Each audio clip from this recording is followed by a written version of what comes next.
Hello everyone, welcome back to the channel. Here in this video, we are going to discuss how to install Arc browser on macOS. So without further ado, let's get started.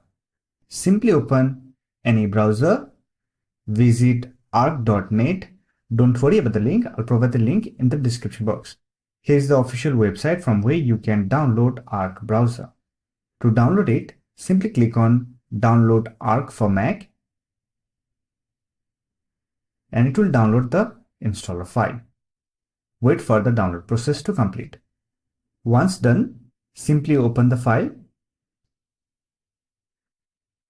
Here we have the installation window. Let me minimize the browser. Simply drag Arc to Applications folder and it will get installed on your device. Now simply close the window. To open it, click on App Launcher icon. Here look for Arc browser, or you can simply search for the browser. Open it. Here you will get the welcome screen. Simply sign in to Arc account, or you can simply create an account.